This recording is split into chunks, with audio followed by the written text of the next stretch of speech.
Pemirsa, untuk membahasnya sudah bergabung bersama kami Menteri Luar Negeri Indonesia 2009 sampai 2014 yang juga pernah menjadi Duta Besar RI pada PBB tahun 2007-2009 dan kini masih menjabat sebagai anggota UN Secretary General Advisory Group on Mediation, Marty Natalegawa. Selamat sore, Pak Marty. Selamat sore. Baik, Pak Marty, ini melihat Pak Prabowo kemarin di sidang umum PBB mendapat kesempatan berbicara ketiga setelah Brasil dan Amerika Serikat. Apa makna di balik itu? Pertama, kami kira bahwasannya Indonesia terwakili pada tingkat kepala negara, kepala pemerintahan untuk tahun ini di PBB merupakan suatu perkembangan yang sangat kita patut syukuri karena selama 10 tahun terakhir ini Indonesia tidak pernah hadir secara langsung pada tingkat kepala negara. Jadi itu pun sudah merupakan satu momen yang sangat penting. Mengenai urutan pembicaraan, sebenarnya kalau di sistem PBB itu ada beberapa pertimbangan atau proses yang dilalui agar dalam penetapannya kombinasi antara permintaan dari negara terkait dan juga dari pihak sekretariat PBB-nya sendiri yang mengatur. Tapi saya kira terlepas dari sekuensnya, urutan bicaranya, yang penting adalah substansinya mungkin yang perlu kita pelajari dan perlu kita berikan makna. Demikian mungkin. Baik, berbicara soal substansi ini kan yang jadi kata kunci dalam pidato Pak Prabowo adalah genosida, ketidakadilan, kemerdekaan Palestina yang lantang disuarakan oleh Prabowo. Apakah bisa ini mempengaruhi para pemegang veto khususnya Amerika Serikat?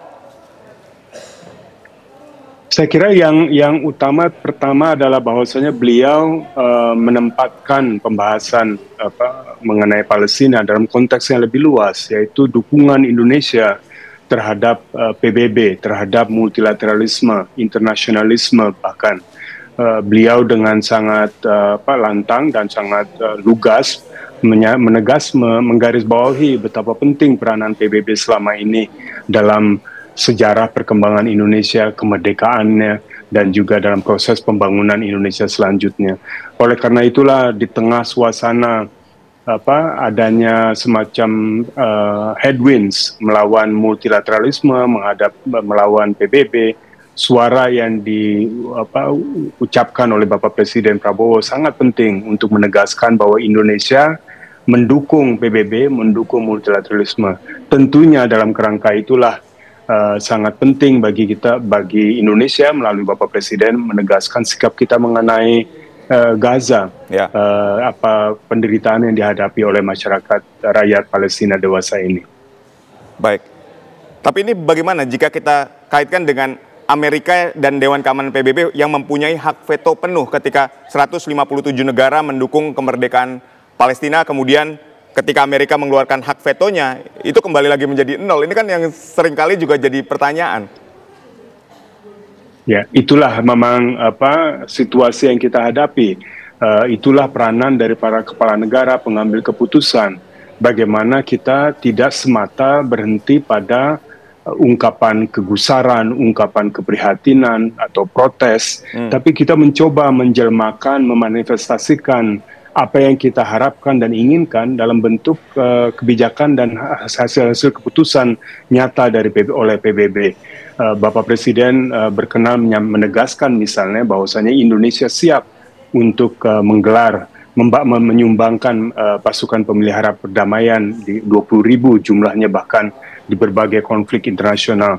Sekarang adalah tugas dari para diplomat kita baik di PBB maupun di negara-negara lain untuk bekerja keras untuk bisa menghasilkan menciptakan tujuan tersebut, karena pengiriman pasukan pemeliharaan PBB merupakan salah satu titik penghujungnya. Sebelumnya tentu harus ada kerja keras, apakah di Dewan Keamanan PBB, di Majelis Umum PBB, karena betul di Dewan Keamanan PBB ada prospek veto oleh Amerika Serikat. Namun ada presiden di masa lalu, ketika Dewan Keamanan PBB tidak bisa mencapai kesepakatan, masalahnya dibawa ke sidang Majelis Umum PBB di bawah yang dinamakan Uniting for Peace Resolution, di mana Dewan Majelis Umum PBB lah yang memutuskan pengiriman pasukan pemeliharaan perdamaian, bukan Dewan Keamanan PBB. Kalau Dewan Keamanan PBB dianggap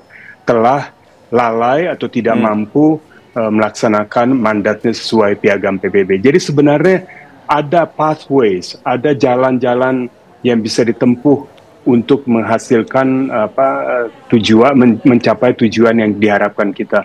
Inilah saat inilah di mana para diplomat kita, para pelaksana diplomasi politik luar negeri Indonesia harus bekerja keras, sehingga pernyataan ini tidak hanya merupakan suatu pernyataan. Demikian. Baik, Pak Marty, tadi Anda menyinggung soal 20.000 personel yang dikerahkan untuk menjaga perdamaian, ini juga disampaikan oleh Pak Prabowo dalam pidatonya. Mungkinkah pengerahan 20.000 pasukan untuk menjaga perdamaian dunia ini dapat dilakukan oleh Indonesia saat ini? Ya, tentunya tadi saya sampaikan bahwa kalau di dalam konteks PBB itu ada perbedaan antara peace enforcement dan peacekeeping. Kalau peacekeeping itu kedua belah pihak yang bertikai sudah setuju bahwa mereka ingin meredakan pertikaiannya, dan ada pihak ketiga yang datang untuk melerai dan mempertahankan perdamaian itu. Yang satu lagi itu di bawah bab 6 dari piagam PBB. Kalau bab 7 itu sifatnya enforcement, kita memaksa adanya perdamaian, masuk untuk memaksa adanya perdamaian. Nah, sekarang sekali lagi tergantung dari mandat apa yang diberikan. Tapi Bapak Presiden kemarin kami lihat bahasanya cukup fleksibel. Apakah sifatnya enforcement, apakah sifatnya to maintain the peace. Jadi kelihatannya sangat terbuka, dan bahkan beliau menyatakan bukan saja siap dengan menyumbangkan pasukan, melainkan juga secara keuangan. Ini adalah sesuatu yang sangat penting sekali, karena PBB saat ini sedang dihadapi oleh krisis keuangan karena Amerika Serikat menahan kontribusinya. Jadi kalau memang Indonesia mau step up, ini sesuatu yang luar biasa gaung dan impactnya. Pendek kata masuk kami adalah sikapnya, kebijakannya sudah diumumkan. Sekarang bukan lagi waktu untuk hanya berbicara tentang statementnya, tapi sudah harus hit the ground running. Ada seseorang, siapapun juga yang menangani politik luar negeri Indonesia saat ini, sudah bekerja untuk mencoba mewujudkan apa yang diinginkan oleh yang diharapkan oleh Indonesia. Demikian. Baik, ini Pak Presiden kan juga sangat tegas mendukung kemerdekaan Palestina, berkomitmen untuk mewujudkan two-state solution. Apakah itu merupakan jalan tengah atau win-win solution saat ini untuk menghindari genosida atau kejahatan perang yang dilakukan oleh Zionis Israel menurut Anda? Pertama, Indonesia mengakui kemerdekaan Palestina, mengakui Palestina sebagai negara yang berdaulat pada bulan November tahun 1988. Pada hari yang sama ketika PLO pada saat itu mengumumkan, mendeklarasikan kemerdekaannya. Jadi ini merupakan sesuatu yang sudah berpuluhan tahun sikap Indonesia yang mendukung Palestina merdeka, dan bahkan pada tahun 2012, Indonesia lah yang mensponsori masuknya Palestina sebagai observer state di PBB pada tahun 2012. Memang betul selama ini bukan hanya Indonesia, masyarakat internasional pada umumnya mendukung konsep two-state solution. Negara Palestina merdeka, negara Israel yang hidup berdampingan secara damai dan saling menghormati. Itu adalah posisinya Palestina, posisinya masyarakat internasional pada umumnya, namun bukan posisi Israel saat ini. Pemerintahan Israel saat ini bukan saja menentang konsep two-state solution, bahkan secara nyata menciptakan kebijakan-kebijakan yang mencoba merubah fakta on the ground, settlements, dan membuat kemungkinan negara Palestina merdeka semakin terkesampingkan. Namun yang saya mungkin kalau kami ada sedikit catatan atau ada sedikit pemikiran tambahan adalah di tengah suasana saat ini, di mana Israel, bukan Israel di sini maksudnya pemerintah Israel, khususnya Perdana Menteri Netanyahu, sedang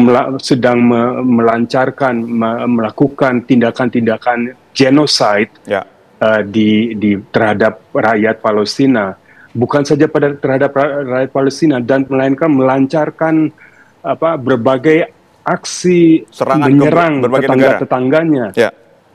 Iya, apakah Yemen, apakah Iran, Qatar. apakah Suriah, apakah Lebanon, satu persatu Qatar bahkan. Nah sekarang dalam keadaan seperti itu, seruan terhadap two-state solution menurut hemat kami perlu juga ditopang dengan desakan penegasan bahwa tindakan Israel ini has to be held accountable. Israel, para pemimpin Israel saat ini harus bertanggung jawab atas tindakannya. Jadi ini bukan level playing field, bukan ada satu kesetaraan. Jelas ada satu, Israel adalah negara penduduk yang menduduki rakyat Palestina. Palestina adalah rakyat yang ditindas. Jadi dalam upaya kita menciptakan two-state solution, jangan sampai seolah-olah ada kesetaraan. Ingat salah satu prinsip yang kita tekankan adalah kembalinya Palestina perbatasan ke pre-1967 border. Ya. East Jerusalem Jerusalem Timur sebagai ibu kota Palestina merdeka. Hak untuk kembali para pengungsi Palestina untuk kembali ke wilayah kenegaranya yang selama ini oleh Israel bukannya diberikan peluang, bahkan mereka ingin ada displacement, mendepak negara-negara warga Palestina dari bumi dan tanahnya sendiri. Baik. Jadi pendek kata, two-state solution itu ada footnote-nya, ada catatan pinggirnya yang sangat penting untuk Indonesia juga terus suarakan agar jangan sampai ada semacam freebie. Freebie itu adalah gratis, there is no free lunch. Baik. Pemerintah Israel harus mempertanggungjawabkan tindakannya selama 2 tahun terakhir ini. Baik, two-state solution dengan syarat. Nah, dari sisi diplomasi, Pak Marty, bagaimana sidang Majelis Umum PBB ini tidak dipandang sebagai pidato normatif semata, melainkan juga ada aksi nyata yang juga dilakukan untuk menekan Israel agar juga mengakui kemerdekaan Palestina. Karena kita tahu ya, Perdana Menteri Netanyahu ini saat ini begitu keras menolak itu. Ya, itu betul sekali karena sekarang kan ada semacam trust deficit atau credibility deficit terhadap PBB pada umumnya. Bukan hanya seorang Presiden Trump yang menyuarakan demikian, pada kadar yang jauh lebih bertanggung jawab. Banyak negara-negara mulai mempertanyakan apa peranan PBB bukan hanya di Timur Tengah, tapi di situasi konflik lainnya. Jadi inilah kita, PBB itu adalah kita semua. Jadi bukan sebagai pihak ketiga. Anggota PBB lah yang harus bekerja keras untuk membuat PBB yang lebih fit for purpose, bisa betul-betul berperan dan sesuai dengan tantangan dan situasi yang dihadapi. Sekali lagi, Indonesia kalau berbicara dengan multilateralisme PBB, we are not spectator. Kita bukan hanya semacam penonton. Kita ini tradisinya di dalam sana ikut bergumul dan ikut menciptakan presiden, menciptakan pemikiran-pemikiran yang cemerlang. Tokoh-tokoh seperti Bapak Ali Alatas, Pak Mohtar Kusumatmaja di bidang hukum laut dan seterusnya. Beliau-beliau itu betul-betul memberikan peranan thought leadership. Jadi kalau kita berbicara kontribusi ke Indonesia mengenai diplomasi, bukan hanya melalui pengiriman pasukan, bukan hanya melalui pengiriman bantuan dana, melainkan juga pemikiran-pemikiran yang para diplomat Indonesia saat inilah yang harus betul-betul meraih peranan itu. Kalau kitanya pasif ya silakan. Tetapi tahun ini ya Saudara Aditya, ini tahun 2025 kita memperingati 70 tahun Bandung, Asia Afrika. Baik. Ini adalah prinsip yang sangat penting sekali bagi kita untuk bisa menyuarakan prinsip-prinsip Bandung masih relevan di dunia yang fragmented ini. Tapi betul pertanyaan Anda sangat relevan. What's next? Betul. Jangan sampai ini hanya yang setelah kumpul-kumpul 6 hari, 7 hari bubar, udah gitu ya dunia kembali pada situasi yang sebelumnya. Betul. Kita bersama-sama akan melihat, Pak Marty, bagaimana langkah nyata yang akan dilakukan setelah pidato dari berbagai negara dalam sidang umum PBB untuk mendukung kemerdekaan Palestina. Sekali lagi kami ucapkan terima kasih Pak Marty Natalegawa, Menteri Luar Negeri 2009-2014 telah berdialog bersama kami.